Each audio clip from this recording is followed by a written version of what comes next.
How's it going, guys? And welcome to the showdown between the High Elves, led by an artist formerly known as Prince, and the Warriors of Chaos, who are going to be led by Kolek Suneater, the Chaos Pony. So guys, let's jump right into this match and take a look at some of these builds. So on the front line, I do have a very heavy armor-piercing core.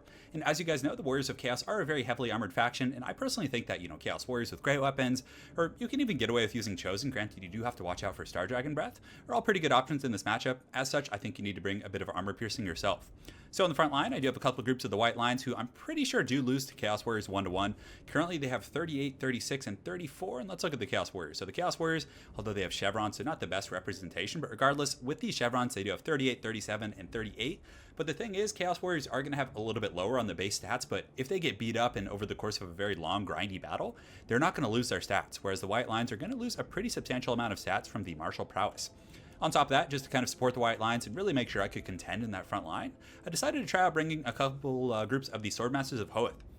So these guys are obviously MVPs when it comes to armor-piercing troops. They have massive combat stats with 48 melee attack and 48 melee defense, and also, the weapon strength might not seem like it's super high, but on top of that, they do also have a bonus versus infantry.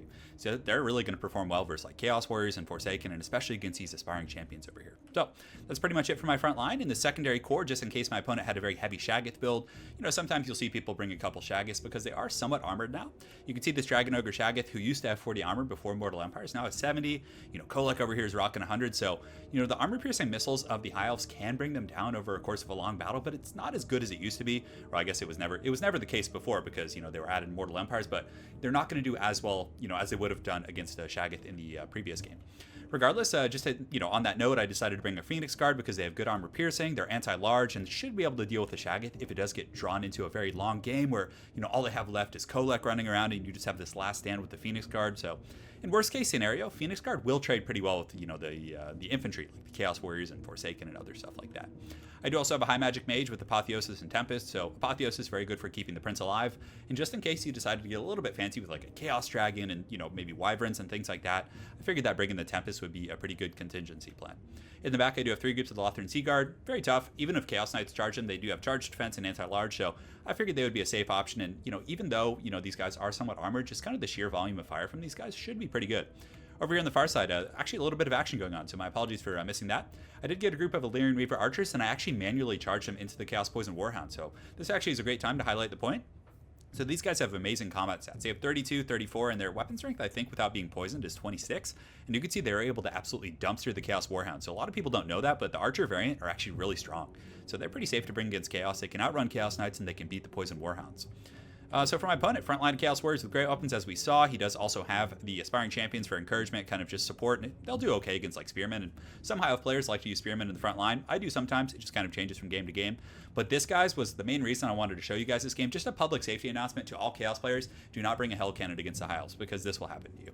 On top of that, what's about to happen is going to happen. And he does also have Kolek and a Shaggoth. So guys, check this out. The Star Dragon's coming in, and anytime someone brings a Hell Cannon, he can't move, you just Star Dragon Breath it, and it's a free kill. I mean, that's literally like, thousands of gold. It's gone right out of the gates. So that's definitely a very tough initial engagement for my opponent, and I was also able to kill his hounds. But again, the Chaos Infantry does perform pretty well, even against elite High Elf Infantry. And you can see the Hell Cannon was able to really, do a ton of damage against one of my Lore Masters of Hoeth. In the meantime, my Star Dragon is going to be flying overhead looking for an opportunity to kind of charge in, but I do have to be very cognizant and aware of Kolek and the Shaggoth. They can easily gang up and take down that Star Dragon. In the meantime, my archers are going to be shooting at these guys who don't have the shields. The clash is about to be underway. The White Lines should do okay, and of course the Swordmasters of Hoeth are going to do some munching on these guys, but there are some Aspiring Champions. And Aspiring Champions don't do terribly well against armor, but what's cool about them is they also have magic damage, so there are a couple of units on the High Elf roster, like if Dragon Princes were very heavy, they would be able to circumvent their magic or their physical resist. But still, I don't think that they're a great choice in this matchup, but, perhaps people have used them to pretty good effect. In the front line, you can see it's a pretty even battle henceforth. I have taken a ton of damage on these Swordmasters of Hoeth, and I do use the Apotheosis to try and keep them fighting. You can also see the Star Dragon is going to be landing and getting a great monster mash on these guys, just kind of pushing them back and hopefully being able to do some pretty substantial damage, but I do have to be very careful. You can see Kolek and a Shaggoth buddy over here, and they can easily just kind of run over here and jump on the Star Dragon. They have really nice mass. My archers are just going to be kind of shooting away at the Dragon Ogre Shaggoth. I really wanted to take him down since he only had 70 armor. And as soon as I get pressured, I just grabbed him and run back to my Phoenix Guard, who obviously can put up a pretty good fight against these big units. And from there, I can go back up in the air and kind of reset. In the back, I'm trying to catch my opponent's Hounds over here, so I was using these Illyrian Reavers to actually chase them, but Hounds are quite a bit faster, 95 to the 83 movement speed, give or take, 80 I think on those guys. So it looks like he's going to commit to the engagement. He does get a nice little wrap over here, a little bit segmented for my troops, but I should be able to finish him off regardless. It looks like he's actually going to detach and go after my archers. Also, very well played my opponent, getting a good Lord of the Storm from Kolek on those Lothern Seaguard, which does some pretty decent damage, but the front line's a little bit of give and take. You can see the Chaos Warriors on this flank. They were actually winning against these white lines for the most part. This was a pretty even battle, but it looks like the Chaos Warriors, I don't know why they broke. They were actually a little bit healthier. Maybe they just have a lower base leadership, but they actually did a little bit more damage than the white lines. But the white lines were able to break them. They're wavering themselves, so a little bit back and forth. But in the center, my Swordmasters of Hoeth, in conjunction with my Phoenix Guard, were able to really kind of push that centerpiece and force Kolek and these other guys out of the main formation. Over here, my Swordmasters of Hoeth, even though these ones took a huge beating, they still got 41 kills and really held for a long time, and they're actually down to 9 models. So the High Elf leadership is definitely holding pretty firm. And you can see the Star Dragon's going to be coming in, getting a nice little charge there on those aspiring champs, and you can see he just has like arrows in his head as he's flying through the air. Pretty brutal stuff. But the Phoenix Guard are really strong in melee. I mean, they're even against like other great weapon infantry, since they're a halberd unit, they perform exceptionally well, and that's why I really like them in a multitude of matchups. Granted, I think it's a little bit risky to bring a bunch in the Chaos matchup, because a lot of Chaos players will end up bringing Lore of Death, which can be very, very devastating to the High Elves. Because again, you have Dragon Princes and Phoenix Guard and Swordmasters of Hoeth, and had he had that, that could have been very tough for me. So the main battle is underway here. You can see that the Chaos Warriors are fighting against the Phoenix Guard, and Kolek's going to be coming in, and he can really do massive work against this guy. So he hits him, takes down about 700 HP. Probably going to get one more attack before I'm able to get away, but thankfully do get that really fortunate attack animation that actually got me away from Kolek. Now the Shaggoth and company are having to fight on top of halberds and just all kinds of madness going on. And in the back, I do my Illyrian Reaver archers who are just kind of circling around, rocking 67 kills. So I was like, hey, let's just see if I can run over these Viscanic real quick, get a few kills on the way. But, Kolek and company are doing pretty good, and he still does have a bunch of Chaos Warriors down here. We're kind of munching up my very tattered High Elf infantry forces. I do pull in my mage right here, who's going to probably be able to take a few of these guys, because Iron Champions are very tanky. But yeah, my Lord is actually taking a beating, so Kolek and the Shaggoth are doing a great job kind of pounding on my Prince right here. So he's going to have to run and hopefully be able to get away and rain that purple rain. Oh man, that's so good. I can't believe I never thought of that pun before. So I mean, his Dragon Breath is literally purple. He's artist formerly known as Prince. There's so much potential for puns there. But regardless, Kolek's going to be getting into the back line, which is always bad, and he's going to get that big slow motion whomping. And Kolek's one of the most fun characters to do slow motion on, in my opinion, because of the way he swings the hammer up and over. It's just so cool looking. He gets a nice little attack here, but they do have that charge defense, so they're not going to take much damage from this charge, you can see, but in sustained combat, it's going to be a little bit of trouble. So the Lothern Seaguard are able to start dragging down this Dragon Ogre Shaggoth, who only has about 1,000 HP. I do have some cap nearby. These Illyrian Reavers are going to be charging in melee and trying to rout off these very tattered Chaos Warriors, and even without the martial prowess, they're still somewhat, durable in melee. 31 melee attack, that can be some pretty decent work. But I do land the Prince right there. I figured I would land and then run out this way, but I am going to be taking another hit. I'm at about 2,000 HP, but the Dragon Ogre Shaggoth, thankfully for me, is broken off the battlefield. Unfortunately, the bounce power is coming back to the middle a little bit. You can see there's a bunch of Chaos Warriors coming back, but definitely very well played there, having lost that Hell Cannon very early, but at least it did a little bit of damage before it, got taken offline, but still.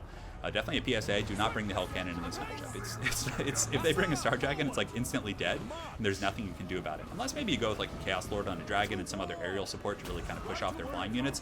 I feel like it's a little bit too risky. So Kolek's going to be scurrying away here. You can see I do have a bit of a High Elf Death Ball. And the Lothern Seaguard are actually engaged in melee, because Kolek was attacking them, so I was using them with their anti-large spears to kind of poke them down. I do have some white lines kind of fighting the good fight over here, and I think I used another Dragon Breath to try and roast these Chaos Warriors. And you can see the Cav and the other High Elf Swordmasters of Hoeth, and just all these cool units are going to be charging in here. And the Chaos Pony's coming in pretty hot. He's going to definitely be able to monster mash some of these guys, and you can see he's just such a force to be reckoned with.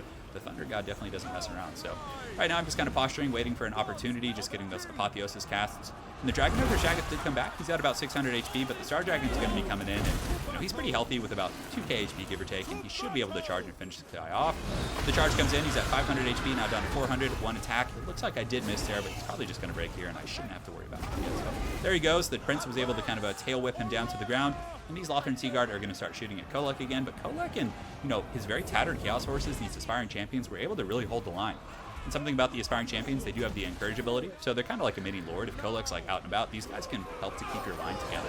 So definitely some cool stuff, kind of integrating them into the army, even though I don't think they're super optimal against the High Elves. Had I brought Spearmen, they would have been very good, because these guys, they hit hard. I mean, 44 weapon strength, 46 melee attack. They can really punish Spearmen, because that's really high melee attack that can get through the really high melee defensive Spearmen type builds, but against very sturdy infantry with armor piercing, they kind of struggle. So the Prince is going to be coming in and hopefully being able to take out some of these Chaos Warriors and other troops before Dad gets home. So Dad's going to be running across the battlefield. He's got Foe Seeker and definitely has some wheels when he's got Foe Seeker popped. It looks like he's rocking 97 speed. But the Lothran Sea Guard are back online. It looks like all three do have a fair amount of ammunition. They are kind of just wearing Kolek down, not doing the most damage against, his high armor values, but, we're still finally getting closer and closer. And, the Prince is just kind of waiting for an opportunity to strike, and my caster is routed right now, which is tough. And the bounce power is almost even. Kolek is that powerful. He does have his Hell Cannon crew and some Chaos Warriors rallying, and you can see the haggard little Chaos Orbs are going to be scurrying across the battlefield. They're trying, and somehow... Oh, I was going to say, how did these guys get 20 kills? But that was actually in the beginning when they had all their pieces. So Kolek's getting dragged around a little bit. He's having to decide where he wants to attack. He does have some Phoenix Guard chasing him, who are shaken but can still do some pretty good work. They're anti-large. There's some Chaos Warriors coming back as well, so I decided to land on the Chaos Warriors. I was like, let's see if we can get a quick route here, and then I can just turn and fight Kolek from there. So I'm going to be engaging Kolek. Kolek obviously gets a nice little attack, but I did have a nice Apotheosis as well. So I'm able to get that big healing. Kolek's going to be in relatively bad shape here, 2,300 HP, but he's surrounded by, a couple groups of Phoenix Guard, or a couple of models, I should say, only 15. Lothran Sea Guard with their spears and their anti-large, but Kolek's not going down easily. With that Apotheosis, he's going to, apply the fear. Well, I guess he already caused the fear, so it doesn't matter, but, ultimately it's going to shatter Kolek due to armor losses, it looks like. So very well played to my opponent. It was a very close game for sure, and I think one of the big factors as to why it went the way it did is simply because he lost that Hell Cannon right out of the gates. But ultimately, I just wanted this replay to serve like two purposes. Number one, I wanted to show you guys how effective the Illyrian Reaver archers can be at dealing with hounds. Not only can they like kite them and shoot them with arrows and be pretty efficient in that respect, but they can also have very effective cycle charging on enemy hounds. Like had he had Forsaken, you can charge it. If you're really quick at pulling out, you can charge in and ramrod Forsaken with these guys, and they have some pretty good dual purposes. I like them quite a bit. And the second thing I really wanted to show you guys from this game was the, so the Illyrian Reaver archers, and of course I wanted to show you guys the Prince like roasting the Hell Cannon, because like the Hell Cannon can't, like on paper might seem good against high elves. Like elite infantry, you're going to get a ton of value per cannon blast, and it's just like if they bring a Star Dragon, which I see people doing a lot in this matchup. I mean, you can get away with techless and wider builds, but I still think it's a little bit too risky, especially on ladder where Star Dragons are so popular. So again, very well played to my opponent Prox. Look forward to running into you again on ladder, and hopefully you guys enjoyed this high elf versus chaos game. Have an excellent night, guys, and take care.